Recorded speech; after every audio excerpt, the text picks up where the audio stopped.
lisez dans Psaume 24, chapitre 24, verset 7, l'apôtre dit: porte éternelle, élevez vos linteaux pour que le Seigneur de gloire fasse son entrée. Ça veut tout simplement dire que la porte est réservée au Seigneur. Et donc, la porte n'est pas l'accès par lequel l'ennemi entre, puisqu'il n'est pas légal. Alléluia. L'entrée légale pour le Seigneur, c'est la porte. Et donc, comme le Seigneur occupe cette entrée-là, l'ennemi cherche les brèches. Et pourquoi l'ennemi cherche les brèches? Parce qu'en temps normal, si il entre par la porte, on le saura. On saura que c'est l'ennemi. Et donc, il doit entrer à la dérobée. Pendant que personne ne peut le voir, pendant que tout le monde est distrait, il entre et il sème la zizanie. Et nous aussi, en tant qu'enfants de Dieu, dans notre marche, nous devons faire attention parce que si nous ouvrons des brèches, l'ennemi va profiter de ces brèches-là pour médire de notre vie chrétienne. Amen, Église. Éphésiens 4, 27. On peut se lever. Parole de Dieu, ce n'est pas grave. On se lève, on va lire et puis on va s'asseoir. Éphésiens chapitre 4, verset 27. Et ne donnez pas accès au diable. Amen. On peut s'asseoir. Et ne donnez pas accès au diable. Alléluia. Par là, je comprends que quand le diable entre dans la vie du chrétien, la plupart des fois, c'est le chrétien qui lui donne accès. Mais pas par la porte, comme je l'ai dit dans mon introduction. Parce que la porte est réservée scrupuleusement ou exclusivement à notre Seigneur de gloire. Et vous allez voir que dans le psaume, on dit: portes éternelles, élevez vos linteaux. J'ai déjà expliqué ça, que les linteaux sont, vous voyez, le cadre, hein, comment on appelle ça, le cadre qui fait à ce que la porte soit délimitée en hauteur. Et quand on dit élevé, ça veut dire que ces linteaux étaient en bas. Et donc, quand nous marchons mal, la porte par laquelle notre Seigneur de gloire entre, ça baisse jusqu'à ce que cette porte-là va se fermer. Mais l'ennemi ne rentre jamais par la porte. Alléluia. Et si on peut utiliser la porte pour parler de l'entrée de l'ennemi, c'est juste une façon, c'est une figure de style. C'est un langage. Mais en réalité, l'ennemi prend souvent, les ennemis prennent des brèches, des petits trous, des occasions. Alléluia. Il veut me dire sur toi, il sait que tu crains Dieu. Tu aimes Dieu. Alors il va te piéger. Il va chercher une petite brèche où toi-même tu as ouvert, après il entre. Voilà pourquoi une recommandation très sévère nous est donnée: ne donnez jamais accès au diable. Amen, amen. Alors nous allons étudier un cas. C'est ce cas-là qui nous permettra de comprendre comment nous devons marcher avec le Seigneur. Je parlais d'un cas. Le cas se trouve dans le livre de 2 Samuel, qui est vraiment notre texte de base. Nous allons lire 2 Samuel et je vais expliquer. Soyez attentifs et suivez ce que nous allons dire ce matin. On peut lire 2 Samuel 6, 2 à 8. Et David, avec tout le peuple qui était auprès de lui, se mit en marche depuis Baalé-Juda, pour faire monter de là l'arche de Dieu, devant laquelle a invoqué le nom de l'Éternel des armées, qui réside entre les chérubins au-dessus de l'arche. Ils mirent sur un char neuf l'arche de Dieu, et l'emportèrent de la maison d'Abinadab sur la colline. Uza et Akjo, fils d'Abinadab, conduisaient le char neuf. Ils l'emportèrent donc de la maison d'Abinadab sur la colline. Uza marchait à côté de l'arche de Dieu, et Akjo allait devant l'arche. David et toute la maison d'Israël jouaient devant l'Éternel de toutes sortes d'instruments de bois de cyprès, des harpes, des luttes, des tambourins, des sistres et des cymbales.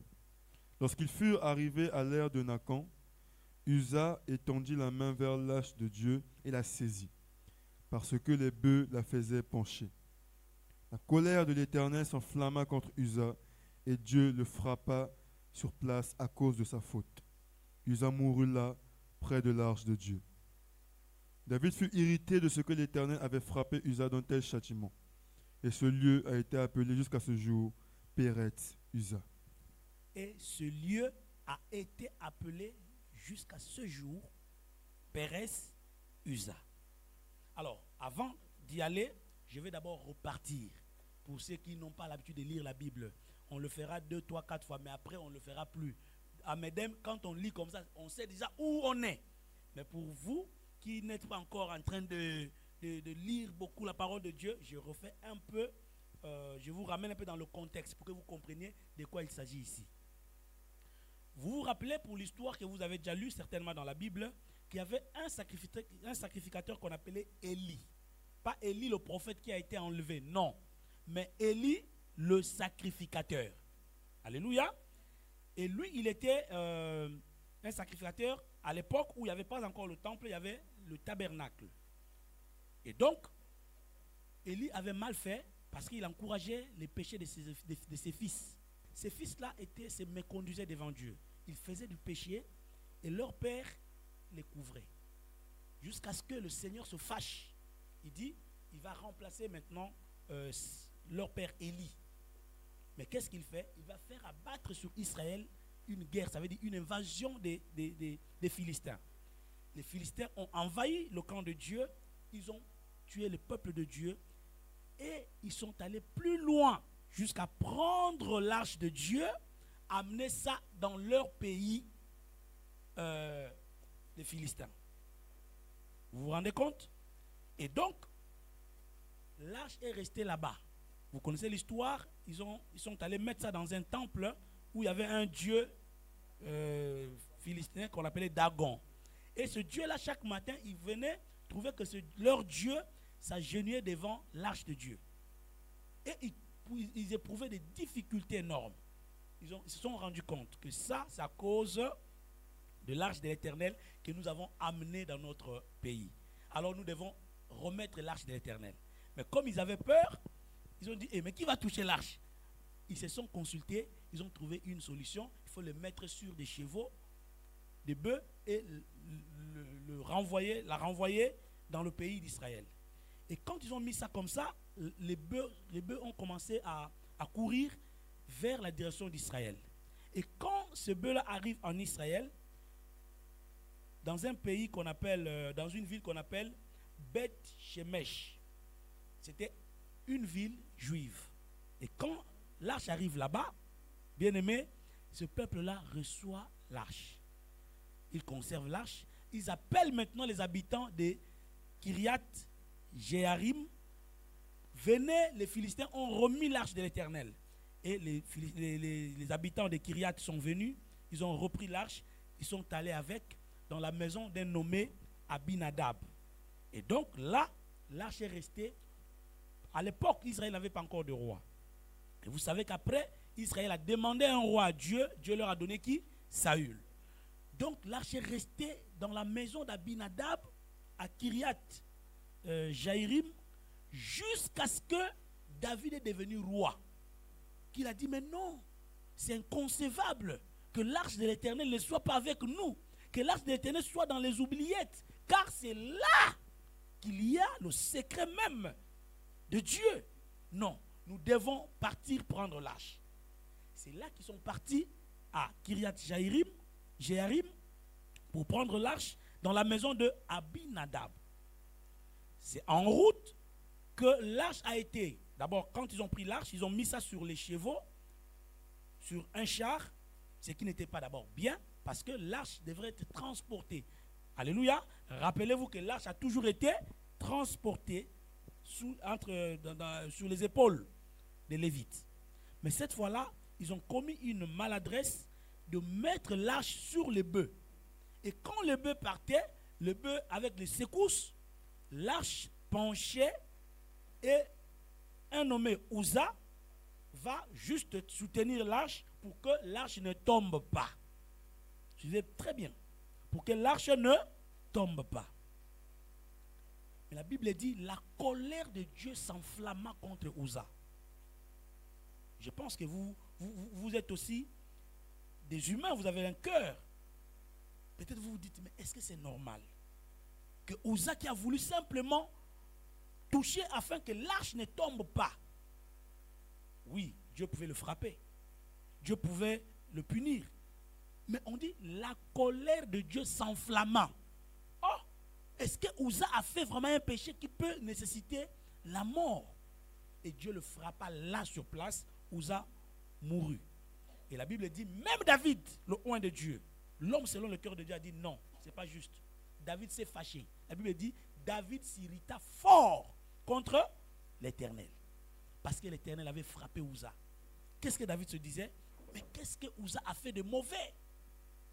Il a juste voulu toucher l'arche pour que ça ne tombe pas. Et si l'arche tombait, Uza n'a pas fait quelque chose de mauvais. De toute façon, l'arche qui devait aller chez moi, ça ne vient plus chez moi. Allez avec votre arche là-bas. Si c'est tuer les gens comme ça là, ça ne vient plus chez moi. Allez, partez avec. C'est ainsi que l'arche est allée dans la maison d'un nommé Obed-Edom. Et là, Dieu l'a béni. Et quand David a entendu, David aussi est parti là-bas au l'arche. Ils ont acheté dans palais. Ça, c'est le contexte. Vous avez maintenant une idée, non? Bien. Maintenant, parlons de la brèche.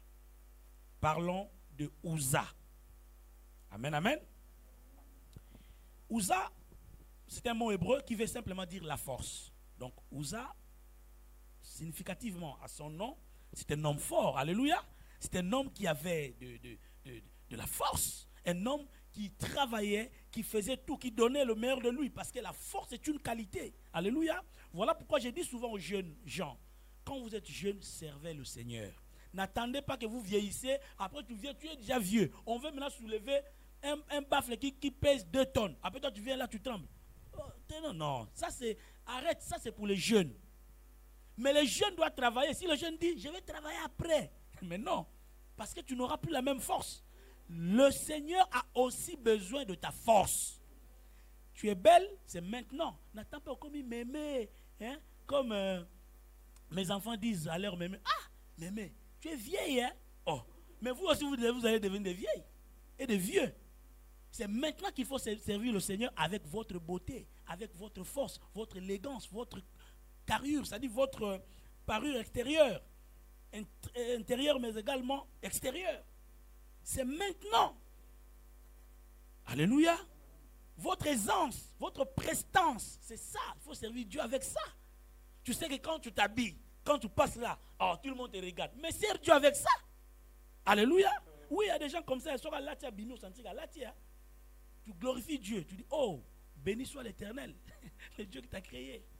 Mais sers Dieu avec cette beauté-là. N'attends pas que quand le pantalon ou je ne sais pas quoi n'arrive pas à tenir le corps, après tu viens là, tu veux servir Dieu. Non, sers Dieu avec tout ce que tu as. Alléluia. Mais Dieu n'était pas contre Uza. Parce que Uza mettait toute cette force-là pour Dieu. Jusque-là, Dieu était très content. Et Dieu l'appréciait comme tel. Tout ce que tu fais, Dieu t'apprécie.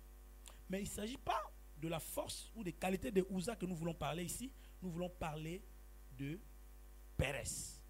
Pérez veut dire une brèche. Alléluia. Et donc quand on dit Pérez Uza, vous avez vu, j'ai dit, ce lieu est appelé Pérez Uza jusqu'à ce jour. Depuis que l'Éternel avait frappé Uza, que ce lieu-là a porté ce nom. Ça veut dire la brèche de Uza. Pérez Uza. La brèche de Uza. Ça veut dire que là, Uza avait ouvert une brèche. On a dit ici qu'il ne faut pas ouvrir des brèches. Mais Uza a ouvert une brèche. De temps en temps, il nous arrive, nous aussi les chrétiens, d'ouvrir certaines brèches qui, en fin de compte, ces brèches constituent pour nous une faiblesse, un moyen par lequel le diable nous attaque et nous arrive, ou encore le moyen par lequel Dieu nous punit à cause de notre péché, parce que la brèche est un péché pour un enfant de Dieu. Quand tu ouvres une brèche, tu t'es toi-même livré. Et donc là, même l'ennemi peut te taper, même Dieu, il peut te punir. Pourquoi? Parce que tu as péché. Amen, amen. Et donc c'est de cela que nous allons parler ce matin. Je le disais tantôt que comme David, je pense que toi aussi tu te dis, mais vraiment, est-ce qu'on est dans quel loco, faut pas la moto? Je pense même là, dans ton cœur, tu le dis, ah, ça me soka comme ça, il a vraiment tout petit cannabis, hein. On appelle les cambos vraiment. T'es un les cambos, mais à brèche. Alléluia. Ah oui. Quand c'est une brèche, c'est que Uza peut toujours mourir. C'est ça le problème en fait. Quand il y a une brèche, la mort est là. Quand il y a une brèche, l'ennemi est là. Quand il y a une brèche, le mal est là. Et il vous guette, ce mal-là, il vous guette. Maintenant, remarquez ceci. Je vous ai relaté l'histoire, le contexte, n'est-ce pas? Je vous ai dit que quand l'arche a quitté chez les Philistins, ils ont envoyé ça sur le bœuf, et ces bœufs-là sont partis où? À Beth-Shemesh, n'est-ce pas? Lisons un peu concernant Beth-Shemesh. Là encore, je pense que vous allez encore vous irriter contre Dieu. Mais ne vous irritez pas contre Dieu, parce que Dieu a toujours raison. Alléluia. C'est ça l'avantage avec Dieu. 1 Samuel 6,15. Tu lis d'abord 14-15 et puis tu vas lire 19-20, toujours des 6. Le char arriva dans le champ de Josué de Beth-Shemesh. Le char qui conduisait l'arche, n'est-ce pas? Depuis les Philistins là-bas, arriva dans les champs de Josué de Beth-Shemesh. Josué qui cultivait pour lui, faisait ses champs. Il a vu seulement comme ça les chars qui transportaient l'arche jusque dans son champ. Après ça fait quoi? Ça s'arrête. Il y avait là une grande pierre. Il y avait là une grande pierre. On fondit le bois du char et l'on offrit les vaches en holocauste à l'Éternel. Les Lévites descendirent l'arche de l'Éternel. Dans votre Bible, soulignez les Lévites. Si vous avez le truc de couleur là, le feutre là, faites ça. Mais si vous n'en avez pas, même avec le stylo, soulignez. Dans votre téléphone, vous pouvez mettre de couleurs. On dit, les Lévites descendirent l'arche de l'Éternel. Et le coffre qui était à côté d'elle et qui contenait les objets d'or. Et ils posèrent le tout sur la grande pierre. Les gens de Beth-Shemesh offrirent en ce jour des holocaustes et des sacrifices à l'Éternel. Amen. Amen. Lis-nous maintenant le versets 19 et 20. 19 à 20. L'Éternel frappa les gens de Beth-Shemesh lorsqu'ils regardèrent l'arche de l'Éternel. Et il frappa 50 000 hommes parmi le peuple. Et le peuple fut dans la désolation parce que l'Éternel l'avait frappé d'une grande plaie. Les gens de Beth-Shemesh dirent, qui peut subsister en présence de Qui l'Éternel, peut subsister en présence de l'Éternel, de ce Dieu saint? de ce Dieu saint? Et vers qui l'arche doit-elle monter en s'éloignant de Et nous? vers qui l'arche doit-elle monter en s'éloignant de nous? Assis-toi, frère. Merci beaucoup. Alors, je ne sais pas si vous comprenez ce que nous venons de lire. Les gens de Beth-Shemesh ont reçu l'arche, n'est-ce pas? D'ailleurs, si vous lisez un peu devant, on dit ils s'étaient réjouis. Ah, l'arche zongi. Oh, l'arche kenaka depuis. Ah, l'arche. Ils ont pris. La Bible précise. Les Lévites sont partis descendre l'arche sur le char, n'est-ce pas? Ils ont gardé l'arche. Mais la Bible dit, dans 19, que Dieu les frappa tous d'une grande plaie. Est-ce qu'ils avaient mal fait? Non. Ici, parce qu'ici, il est question de ne pas ouvrir une brèche. Voilà pourquoi je vous pose la question. Est-ce qu'ils ont mal fait de prendre l'arche qui venait sur les animaux, l'arche qui résidait dans un pays étranger, profané, et l'arche est revenue juste dans le champ d'un nommé Josué, qui était pour lui dans son champ en train de travailler, l'arche s'est arrêtée. Oh, oh Dieu, tu es le Dieu véritable qui garde l'alliance. Même quand tu promets, tu ne faillis jamais. Tu avais promis à nos pères. Oh Dieu, reçois l'offrande. Dieu prend l'offrande, après il les frappe. Du point de vue de l'homme, c'est méchant, c'est cruel, c'est ingrat. Mais pas du point de vue de Dieu. Parce que Dieu est un Dieu de principes, est un Dieu d'ordre, est un Dieu qui est derrière sa parole. Nous allons comprendre pourquoi Dieu a frappé les gens de Beth-Shemesh. Revenons sur notre ami Uza. Alors, déjà, avant tout, il faut que vous compreniez que les gens de Beth-Shemesh se sont posé la question, vers qui l'arche peut aller? Si vous lisez maintenant le dernier verset 21, on dit quoi? Les gens, ils appelèrent les gens de Kiriath Jearim. Boyaka, arche yi awa boyako djoa. Je pense qu'il le faisait dans le sens que ceux qui bango ba kufa ba kufa. Eh, ça le quoi buso non? Na simbi bo krut lengi. Ah! Oh frère, viens là-bas prendre ça. Là il lui sait pas, il vient là. Ah! Parce que il se disait ne te kufi boy, te go bomba sous arche mais il faut qu'il y ait quelque part parce que te go pe au bois kango té. Voyez-vous? Ils appellent maintenant les gens de Kirjat Jearim. Ces gens-là arrivent. Vous pouvez lire ça dans le verset, chapitre 7, maintenant le verset 1. Les gens de Kirjat Jearim vinrent et firent monter l'arche de l'Éternel. Ils la conduisirent dans la maison d'Abinadab sur la colline et ils consacrèrent son fils Éléazar pour garder l'arche de l'Éternel. Alléluia. Amen. Ils ne sont pas morts. Ils sont venus, ils ont pris l'arche. Tu peux t'asseoir. Ils ont ramené ça. Ils ont même dit, bon, oh, Abinadab. Un yanké quoi. Donc, tu vois, il y a un sens qui est assez courageux. Parce que bon, yoki basango, kuna dagon, et c'est indi. Il y avait même des Lévites qui ont touché. Ils sont morts. Dieu les a frappés d'une plaie. Ils se diraient, oh, mais non. Ils ont pris, ils ont amené, ils ont donné dans la maison de qui? Abinadab. Personne n'est mort. Donc ici, il faut comprendre pourquoi les gens de Kirjat Jearim ne sont pas morts, mais les gens de Beth Shemesh, qui sont aussi des Israélites, sont-ils morts? Alléluia. C'est là le cœur même de cette pensée. Parce que on parlera d'Ouza en tant qu'un habitant de Kirjat Jearim. Vous comprenez? Donc, Ouza était le fils d'Abinadab, chez lequel l'arche est allée et l'arche a été envoyée. Ça veut dire que il faisait partie de ce peuple où Dieu n'a pas voulu qu'il meure en touchant l'arche. Mais pourquoi est-il mort? C'est ça la question qu'on doit se poser. S'il était un homme de Beth Shemesh, on pourra dire, ah non, Dieu a une dent contre ces personnes-là. Parce que moi, je ne comprends pas comment les gens ont sauvé juste l'arche, mais Dieu les tue. Non, non, ça devient maintenant l'injustice. Pasteur,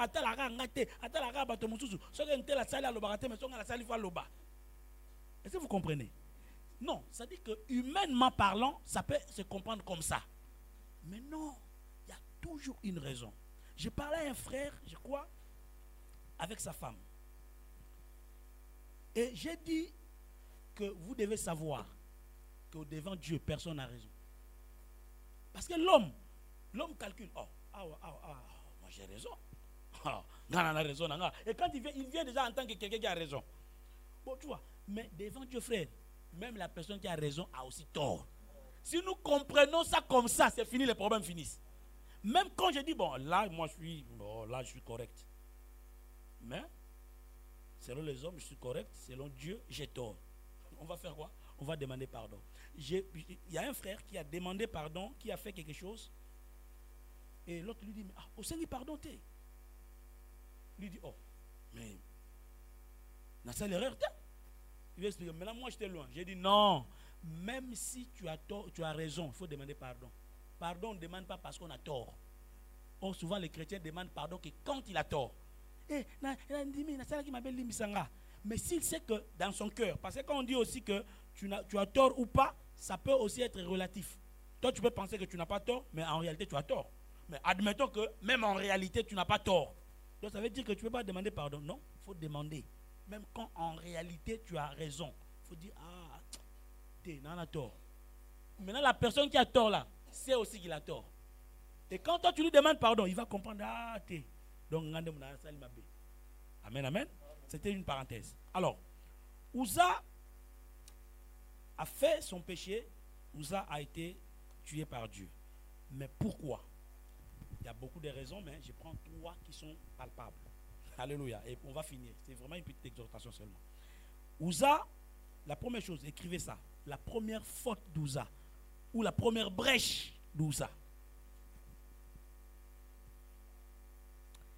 Ouza n'était pas consacré pour garder l'arche. Revoyez le chapitre 7, le verset 1. La Bible dit, les habitants de Kirjat Jearim, dès qu'ils ont pris l'arche, ils ont amené dans la maison d'Abinadab, ils vont choisir un des fils d'Abinadab qui s'appelle Éléazar. Et c'est lui qu'on consacra pour qu'il reste le gardien de l'arche. Ce n'est pas parce que nous sommes tous les fils d'un même père que nous avons tous les mêmes privilèges. Ce n'est pas parce que nous sommes tous serviteurs de Dieu que nous pouvons tout faire au même moment. Ce n'est pas parce que nous prions que tout nous est permis. Ce n'est pas parce que nous prêchons que nous croyons au-dessus peut-être de ceux qui ne prêchent pas. Alléluia. Donc Uza s'est improvisé sur l'arche de l'Éternel pendant que c'était Éléazar qui a été consacré. La Bible dit ils consacrèrent. Ça veut dire que c'était unanimement. Alléluia. Et vous savez, ce qui est fait de manière unanime, de manière collective, a plus de crédit devant Dieu. Parce que Dieu aime l'accord. Lorsque les chrétiens vous accordez pour faire quelque chose, bien aimé, le Seigneur est derrière vous et il va vous bénir. Voilà pourquoi je vous dis souvent, même quand vous priez, venez prier pendant que tout le monde est là aussi. Parce que cet accord a une force spirituelle. Tu peux prier à la maison toi-même. Dieu t'exaucera. Tu es un enfant de Dieu, tu as l'esprit de Dieu. Mais une chose est vraie, lorsque nous avons en commun une idée et que nous nous mettons ensemble pour prier, bien-aimés, Dieu est derrière nous pour nous aider. C'est ainsi que vous allez voir, la Bible dit, il est doux et agréable que pour des frères de demeurer ensemble. C'est là que l'Éternel déverse son onction. Est-ce que ça veut dire que quand nous sommes à la maison, nous prions, il n'y a rien? Non, il y a quelque chose. Mais le Seigneur déverse l'onction lorsque nous nous réunissons aussi. Ça montre que nous sommes un. Alléluia. Et donc, je disais que vous devez écrire, Uza n'était pas consacré pour garder l'arche de l'Éternel, bien qu'il soit le fils d'Abinadab. Parce que souvent, quand on est fils d'eux, on pense que bon, on se permet tout. Voilà pourquoi vous voyez même dans nos pays, les fils d'eux, ce sont les hors-la-loi. Or, en réalité, les fils d'eux devraient être des exemples à suivre. Ils devraient prêcher par le principe d'exemplarité. Alléluia. Et vous verrez aussi que les chrétiens se permettent certaines choses parce qu'ils sont chrétiens. Alléluia. Oh, moi je suis chrétien. Ça va. Les chrétiens, ils sont comme ça. Ils se permettent certaines choses. Oh, moi je peux faire ça. L'Éternel a déjà travaillé là-dessus. C'est rien. Non. Si nous les chrétiens, nous devons faire à la manière des païens, mais on ne l'est pas. Alléluia. C'est ainsi que Paul disait à Pierre, pourquoi tu veux que les autres judaïsent pendant que toi-même tu n'es même pas, tu ne judaïses même pas, mais tu marches à la manière des païens. Mais tu dis aux païens de judaïser. Non. Alléluia. Deuxième élément, puisque bientôt je vais finir, il a usurpé la place d'Éléazar. Il a usurpé la place d'Éléazar. Ça veut dire, en réalité, lorsque David a amené les gens pour prendre l'arche, la vérité et la réalité devaient être que qui devait conduire l'arche? Éléazar. C'est lui qui a été consacré pour ça. Mais Uza et son frère Achio se sont emparés. Vous allez voir que là, on n'a pas dit ils choisirent Uza et un tel pour les mettre devant. Non, on n'a pas dit ça. Là, c'est eux-mêmes.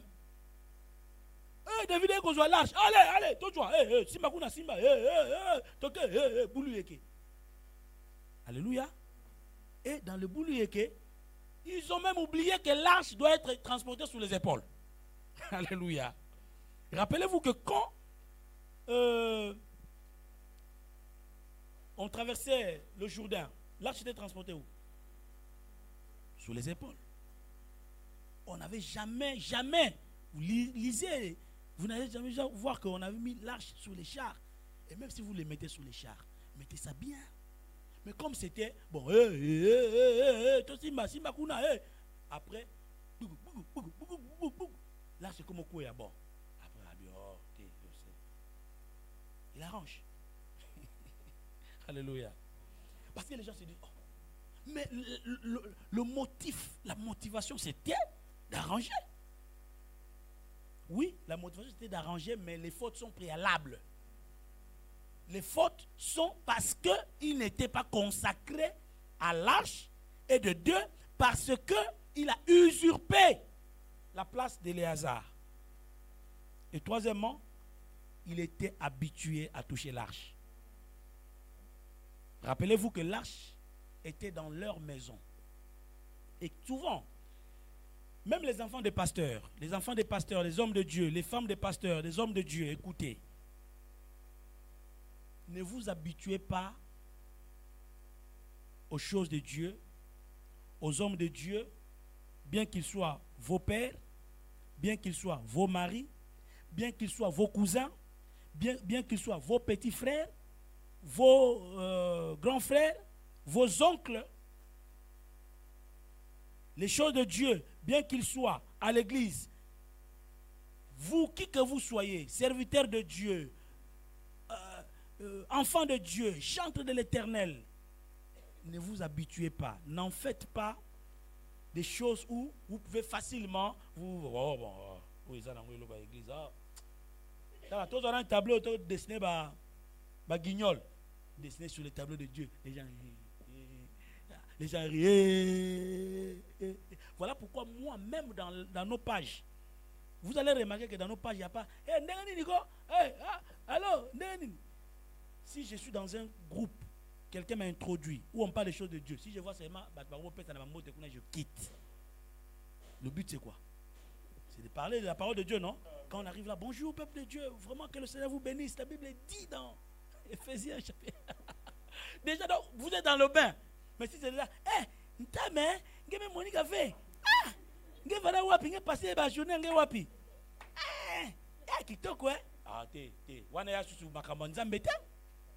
il faut qu'on reste dans l'objectif. C'est l'habitude. Les gens, quand ils sont habitués, oh, Dieu, il y a des pasteurs même qui prêchent par habitude. Tellement qu'il a l'expérience dans les choses de Dieu. Il peut venir là. Moi, je connais un. Il peut dire à un enfant, mon fils, le soir, c'est toi qui vas prêcher. Lui, il est pour lui parti. Après, il vient le soir là, il trouve que l'église est pleine. Yeah. Non, ça, c'est pas le niveau d'un enfant. Ça, c'est moi-même. Là, il appelle. Bon, c'est vrai que je t'avais dit de prêcher, non, mais bon. Le Seigneur m'a convaincu de prendre. Ah, ok, papa. Ah, daddy. Là, il prend. Bien-aimé! Recevez! Ça, frère, c'est s'habituer avec Dieu. Et pour prêcher les enfants de Dieu, il faut se préparer. Moi, il y a des versets que je connais par cœur, mais je les étudie toujours. Parfois, quand j'étudie, et les mots que je vais dans les dictionnaires pour chercher, est-ce que ce mot-là, si je le dis comme ça va respecter le sens. Je vais dans les dictionnaires bibliques, je vais dans la concordance biblique, je cherche l'étymologie des mots, des strong. Je sais que là, si je dis ça, je serai un orateur fidèle, un dispensateur fidèle. Parce que le peuple que vous voyez là, c'est le peuple de Dieu. Alléluia. Et si vous l'honorez et que vous lui transmettez une bonne nourriture, c'est que vous le respectez et vous respectez Dieu. Mais si on vient, nous sommes des bishops, ça c'est rien. Moi, ça, je vais faire ça. Même la modération, frère, se prépare. On peut dire, j'ai l'expérience de la modération. Quand même, ça fait 23 ans que je suis avec le Seigneur. Bien aimé, je suis expert en modération. Là, maintenant, il nous donne le livre des Romains où on dit, il y a ceux qui ont le don de la présidence. Parce que la présidence, c'est la modération. Je dis, frère, quand tu es appelé à la présidence, à présider, préside. Moi, j'ai les dons, frère. Parce qu'il y a des frères, là, quand tu l'ouvres, là, tu sens que, voilà. Mais malgré ça, travaille. Ne t'habitue pas. Parce que tu peux amener la modération telle que tu as l'habitude de faire, mais le Seigneur te conduit autrement. Même la parole de Dieu. Tu peux dire, moi, combien de fois je change de prédication? J'ai dit déjà, dimanche. Parfois dans la semaine, je suis en train de pouvoir. Je vais prêcher sur ça. Je cherche déjà des trucs là. Donc, quand tu viens le samedi là, tu as déjà une image, une ébauche de ce que tu vas dire. Gaillardement, tu dis, le peuple de Dieu doit sentir qu'ils ont un docteur de la parole. Tu dors. Tu vas remarquer que la nuit, tu veux maintenant écrire. Oh, comme j'ai déjà les boches. Hein, je vais juste compléter. Oh, ça demain matin. Et le Seigneur, soit loué Jésus. Tu vas dormir. Le matin, tu te réveilles comme ça. Les boches que tu avais fait là, ça ne colle pas. Eh, maman, comment je vais faire? Maintenant, là, il est déjà 7h30. Papa. Parfois, tu dis, ah là, c'est bon. Tu arrives quelque part, pan, et calé. Il n'y a pas d'argument. Parce qu'on prêche avec les arguments, frère. Quand tu veux dire aux gens, Jésus-Christ est ceci, prouve ça. Ne dis pas. En fait, les gens pensent que l'église, c'est le lieu où on vient faire gober les choses. Allez, recevez les choses, allez, acceptez. Moi, je suis votre père spirituel. Non. L'église, quand tu viens dire Jésus est Seigneur, montre que Jésus est Seigneur.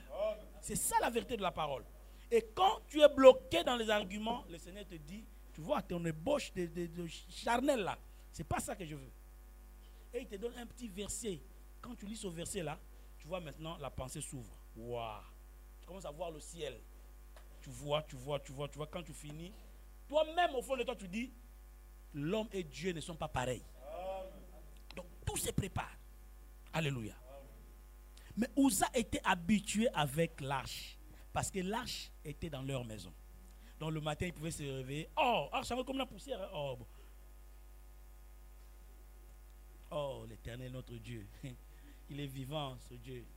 Il ne nous abandonnera jamais. Les Philistins pensaient qu'ils allaient prendre ça. Oh, Jésus. Et Dieu ne le tuait pas. Maintenant, comme il a l'habitude de le faire, il dit, oh, même public, comment je peux le faire? Alléluia. Oh, je peux toucher, ça ne va rien faire. La colère de Dieu s'enflamma contre lui. On ne s'habitue pas avec Dieu, encore moins avec ce qui appartient à Dieu. Alléluia. Lévitique, je vais vous donner un exemple simple pour que vous compreniez cela. Lévitique chapitre 10, versets 1 à 4. Les fils d'Aaron, Suivez.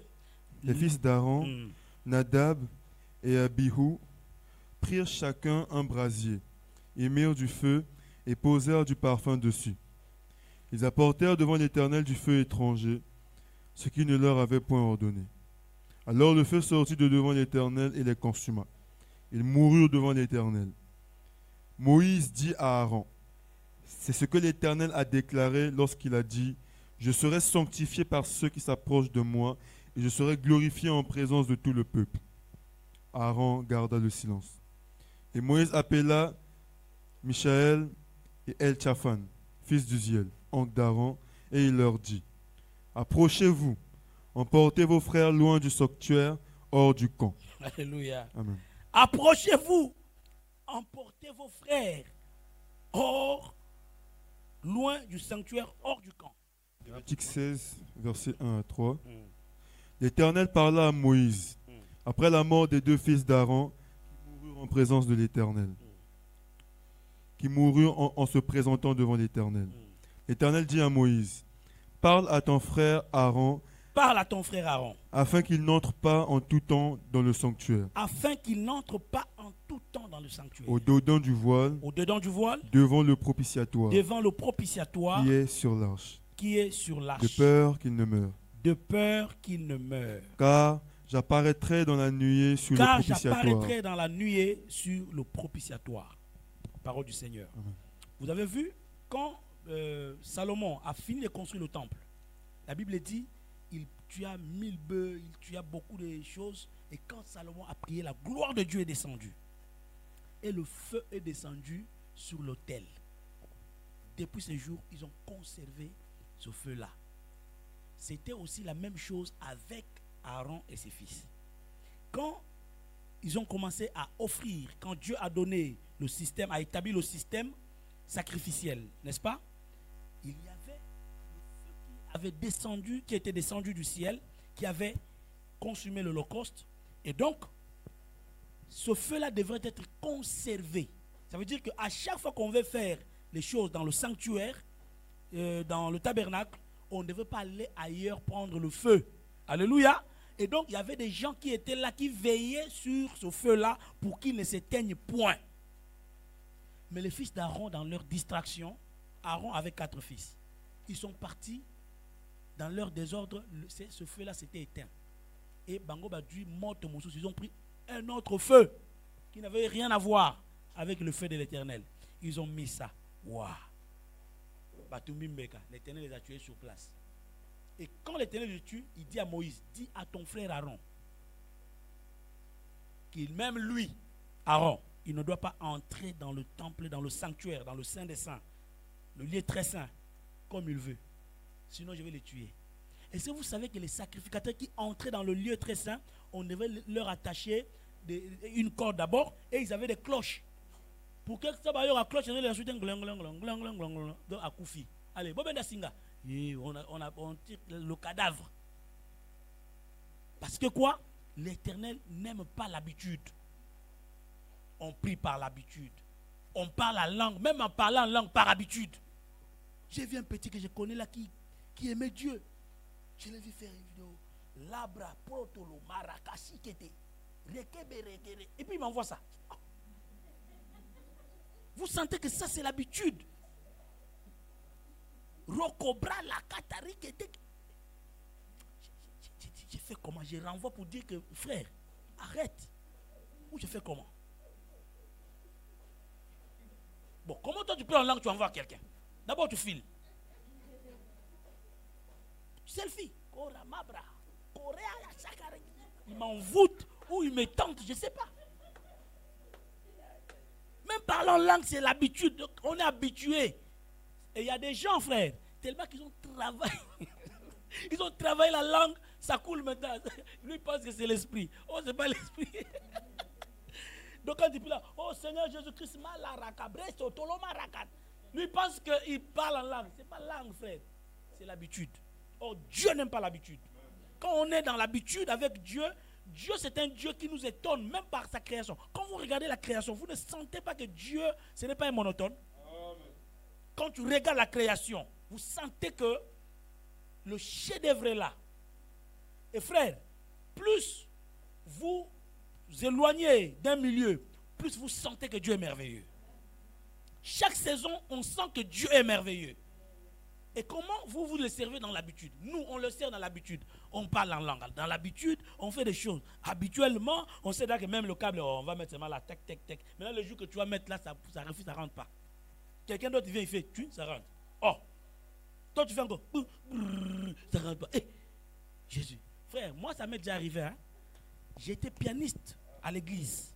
À l'époque, on était encore jeunes. Et c'est moi qui apprenais mon petit frère. Moi, déjà, j'étais devenu maestro. Là, on me sollicitait dans les églises, ça et là. Parce que le talent était là, frère. Quand je joue, il y avait des pasteurs qui parlent déjà en langue. Lui, il a l'onction. Et là, l'homme est sûr de lui, quoi. À l'église, là, je deviens rare. Je pense seulement à un petit à moi, là, que j'ai formé un polar, où quand il joue, les gens pêchent. C'est-à-dire qu'il n'avait pas encore maîtrisé. Donc, quand il joue, les gens, oh Jésus, aie pitié de moi, Jésus, parce que je ne vais pas pécher. Donc, et je le laissais là. Mais un jour, Dieu m'a surpris. Frère, Dieu m'a surpris. Et qu'est-ce que je faisais? Moi, je suis dans Menzonzing. Après un moment, je reviens là. Il y a déjà beaucoup de gens dans l'église. Le petit joue mal là-bas. Après, je rentre là. Pendant que les gens sont là, je rentre là. Je viens là. Oh, petit, bouge. Le maître lui-même va travailler. Faut mettre le son. Il n'y a pas de son. C'est pas grave. Papa. Là, les gens. Donc, en fait, c'est moi, quoi. Nabongi, c'est l'or, quoi. Et c'est comme ça que les chrétiens agissent. Mais un jour, frère, je suis parti. Je suis venu, c'était un séminaire. Il y avait plein de monde. Et ils chantaient la chanson Saint, Saint, Saint, il était Yahweh Biso Tokot. Déjà dehors, j'ai dit, c'est quelqu'un d'autre ou c'est lui? Les gens étaient par terre. L'onction était là. C'était une atmosphère incroyable. Même moi, quand je rentre, je sens la chair de poule. Mais comme on était des orgueilleux, des petits sorciers, apprentis sorciers, je passe là pour prendre maintenant la place parce que c'est moi le... Allez, petit bouge-toi. Frère. Les gens commencent à se dire, et bien, même celui qui était concentré à fond, il va à l'oreille de l'autre. Lui là, il vient d'où? Après, je vois un modérateur courageux là-bas, il vient là, frère. Laisse d'abord le frère Toussaint jouer. Toi, laisse d'abord. On me met à côté. Dieu m'a disqualifié. Quand on est habitué avec Dieu, non. Dieu n'aime pas ça. Parce que Dieu aime utiliser quelqu'un selon sa méthode. Il peut venir aujourd'hui et dire, bon, aujourd'hui, même le modérateur sera... Vous voyez, d'habitude, 10h30, on prend la parole. Hein, mais aujourd'hui, c'était... on est parti jusqu'à 10h, je crois, 45. Il y avait l'onction de l'adoration. Le Saint-Esprit nous conduit comme cela. Mais nous ne devons pas nous habituer avec le Saint-Esprit. Nous ne devons pas nous habituer avec Dieu. Encore moins avec tout ce qui appartient à Dieu. Parce que d'un moment à l'autre, Dieu peut changer les choses. Il y a beaucoup d'exemples là-dessus que je peux vous donner. Alléluia. Et donc les enfants de Lévi ont appris cette leçon-là en mourant. Et Dieu dit à Lévi, même toi, à Aaron, même toi, si tu rentres là-bas sans que moi je te dise, va au Koufakuna. Depuis là, une fois par année, donc du 1er au de janvier en décembre, une fois. Au côté 2 fois, là-bas, tu meurs et on te tire. Pour finir, je vais dire, soyez zélés. Ça, c'est le petit thème que je vais développer pour finir. C'est un sous-point, soyez zélés. Ephésiens 6,15. Ayez pour chaussure à vos pieds la disponibilité à servir l'évangile de la paix. Alléluia. Amen. Ça veut dire quoi? Ça ne veut pas dire que nous allons porter des chaussures qui signifieraient le zèle. Non. Ici, ce qu'on veut nous dire, c'est que le zèle est comme les chaussures que tu portes. Alléluia. Quand quelqu'un a porté des chaussures, même quand le sol, vous savez, quand il fait chaud, hein, vous marchez pieds nus sur le sable et ça brûle. Mais quand vous avez des chaussures, c'est bon. Quand il y a des épines, vous pouvez piétiner, ça passe. Alléluia. Le zèle est pris ici comme des chaussures. Maintenant, on nous dit que nous devons avoir le zèle. Parce que c'est l'évangile qui apporte le zèle. Vous allez vous voir, si vous n'êtes pas zélé pour les choses de Dieu, c'est que vous n'avez pas encore reçu l'évangile comme il se doit. Parce que l'évangile, dès que vous le recevez, dès que vous vous imprégnez de l'évangile, vous allez sentir en vous le zèle qui surgit. Alléluia. Et c'est une recommandation. Nous devons tous nous revêtir du zèle dans l'œuvre de Dieu, dans le service de Dieu, et le faire avec empressement. Alléluia. Pour quel but? Nous avons le zèle pour prouver la sincérité de notre charité. C'est ça le but du zèle. Quand on a le zèle et qu'on est zélé pour le Seigneur, on témoigne, on confirme, on étale la sincérité de la charité qu'on a de qui? De Dieu et du prochain. C'est à cause de cela que nous sommes zélés. Alléluia. Nous pouvons lire ça dans 2 Corinthiens 8, 7 à 8. Rapidement, il nous reste un verset et puis on va lire, on va finir. De même que vous excellez en toutes choses, en foi, en parole, en connaissance, en zèle à tous égards, et dans votre amour pour nous, faites en sorte d'exceller aussi dans cette œuvre de bienfaisance. Je ne dis pas cela pour donner un ordre, mais pour éprouver par le zèle des autres la sincérité de votre charité. Alléluia. Amen. De même que vous excellez en toutes choses, connaissance zomata. Comment on appelle ça? Les choses excellentes, la foi augmente, la parole, la connaissance de la parole, le zèle. Vous en avez plus que Ephésiens dit, nous devons avoir le zèle. Mais plus cela monte, c'est qu'on doit aussi exceller dans la bienfaisance, ça veut dire dans la charité. Pourquoi? Parce que la charité est visible par le zèle. Alléluia. Si tu n'aimes pas Dieu, tu ne seras pas zélé pour lui, ni pour son œuvre. Donc quand on est zélé pour l'œuvre de Dieu, c'est en ce moment-là qu'on témoigne l'amour qu'on a pour Dieu.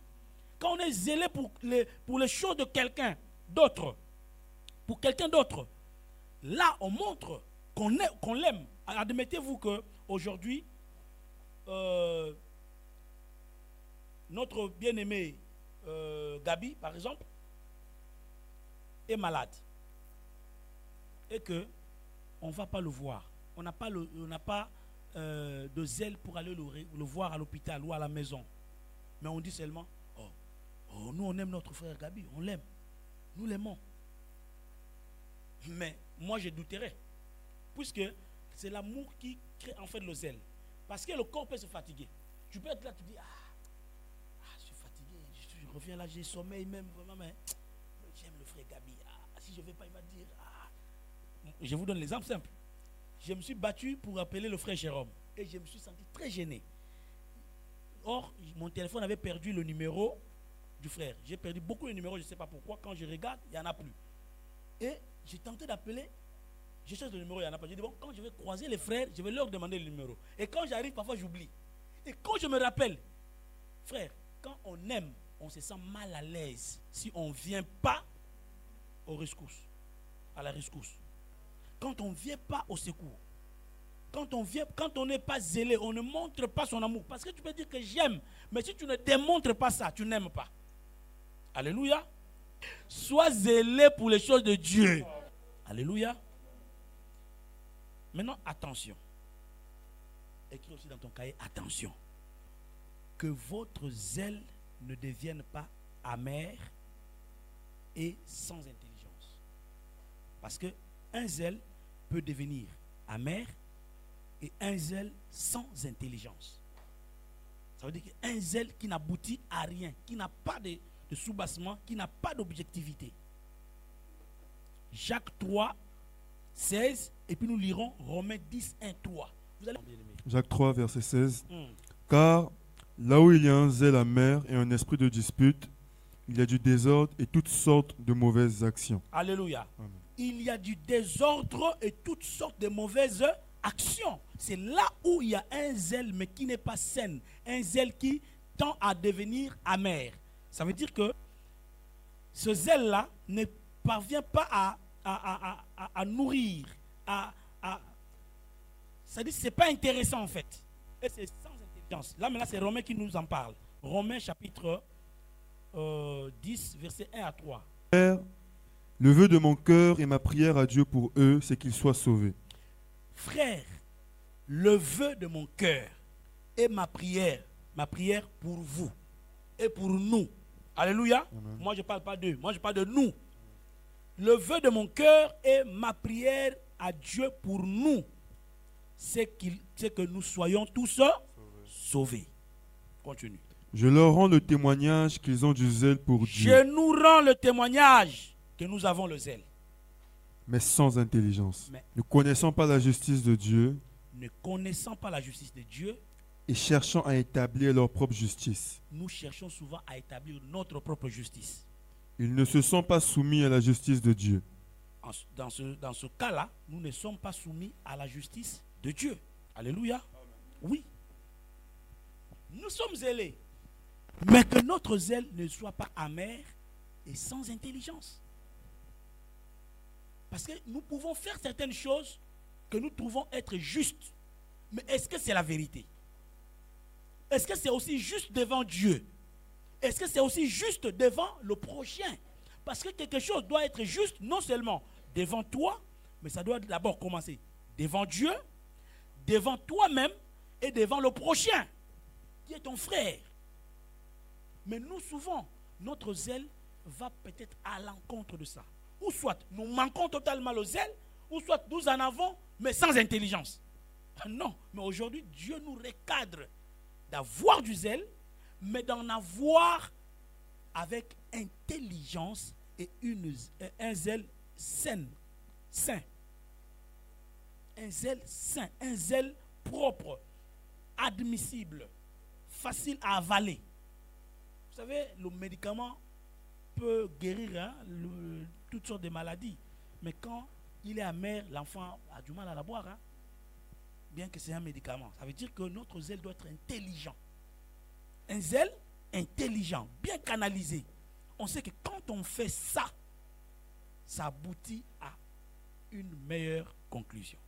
Ça aboutit à sauver une âme. Ça aboutit à faire accroître l'œuvre de Dieu. Ça aboutit à la connaissance. Ça aboutit ainsi de suite. Que notre zèle soit orienté de cette façon-là.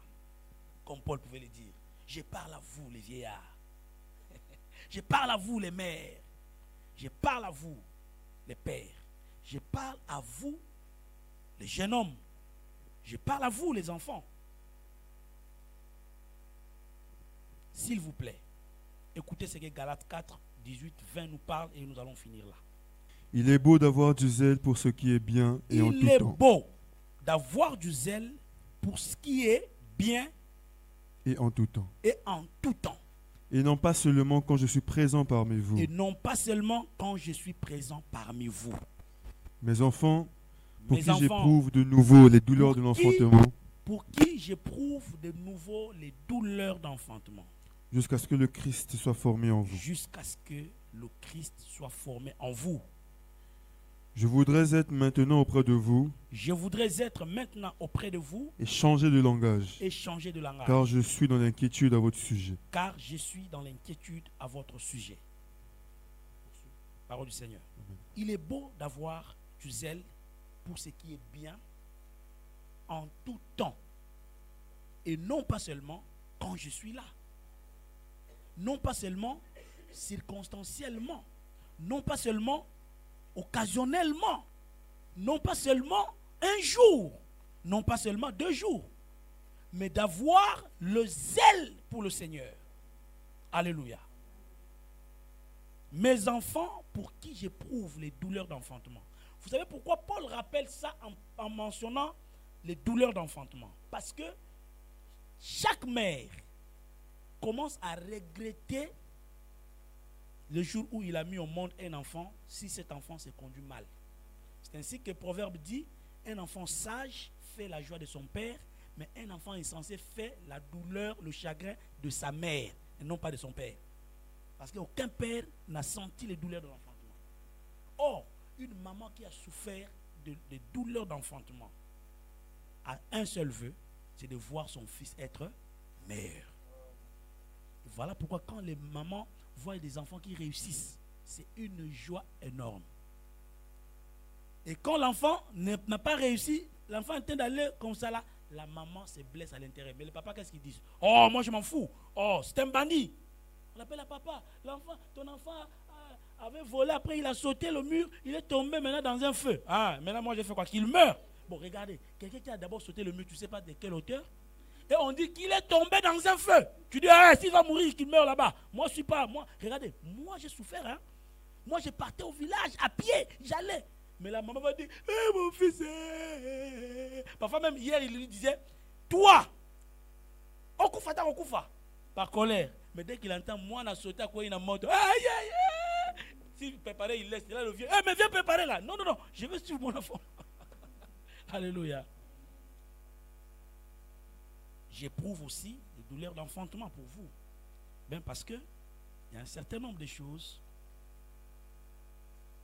jusqu'à présent que je vous reproche, ou encore que j'ai des inquiétudes à votre sujet. Certains, oui, vous donnez, vous avez du zèle pour l'œuvre de Dieu, mais certains non. Certains pensent que l'église c'est pour les apona bango, les apona bisoté. Certains pensent que l'église est là pour les serviteurs. Non. L'église est pour tout le monde. L'église est pour toi. Alléluia. Et du zèle pour de bonnes choses. La parole, je sens déjà le zèle puisque tu es là le matin pour écouter la parole de Dieu. La prière, oh, le samedi, je vois les mamans qui viennent ici et qui prient. Tu sens que la maman là, elle est sérieuse. Elle semble la pona vie. Ça c'est bien. Mais il faut aussi avoir du zèle dans d'autres domaines. Non pas un seul jour, non pas 2 jours, mais longtemps. Que je sois là, que je ne sois pas là. Continuez à vivre. Vous savez, de nos jours, les pasteurs aiment que quand ils ne sont pas là, on sente qu'il n'est pas là. Moi, j'en connais un qui dit ça. Il vient déjà, le jour qu'il va, il va par exemple en retraite. Il dit déjà, bon, moi, mercredi, je vais partir en retraite. Hein. Là, maintenant, il dit à ceux qui sont là, qui travaillent avec lui, ah, mais moi, je ne serai pas là. Ah, on va voir ce que vous allez faire. Ah, il dit maintenant aussi fidèle. Bon, t'as là, retraite. Ah, moi je pour moi partir à la retraite. Et il va en retraite. Frère, l'église est sèche. Personne ne vient parce qu'il n'est pas là.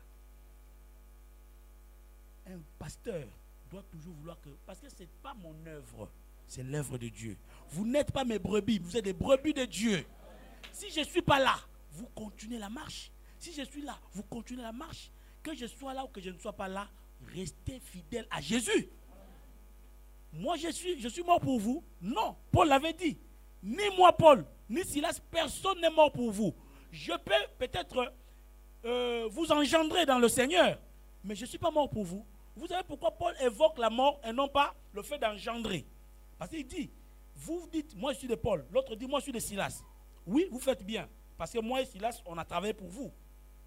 Mais vous devez le savoir, ni Silas, ni moi, personne n'est mort pour vous. Silas, moi j'ai planté, Silas a fait quoi? A arrosé. Même pour que vous croissiez, ce n'est pas moi, ce n'est pas Silas, ce n'est pas Apollos, mais c'est Jésus lui-même. Et donc, vous également, bien-aimés, vous êtes là. Votre croissance, c'est Christ. Nous, ce qu'on fait, et tous ces serviteurs qui sont avec moi, c'est travailler juste pour vous amener à bon port. Mais celui qui est mort pour vous, c'est le Seigneur de gloire. C'est à lui que vous devez tout. Oh, pasteur, le loi, il y a qui tenga na okima. Et la joie que j'ai, même quand je ne suis pas là, j'apprends. Mais comment l'église qu'on a? Oh, bah, qui est belé. Yembi, tout ça. C'est-à-dire que, voilà. Il n'y a pas un incontournable dans les choses de Dieu. Tous nous sommes les enfants de Dieu. Et le maître suprême et l'unique maître, c'est Jésus de Nazareth. Et c'est à lui que nous devons tout. Voilà ce que je vous demande, mes frères et sœurs, d'être zélés pour le Seigneur, mais d'un zèle saint, d'un zèle réfléchi, d'un zèle sage et intelligent. Amen, amen. Que le Seigneur vous bénisse.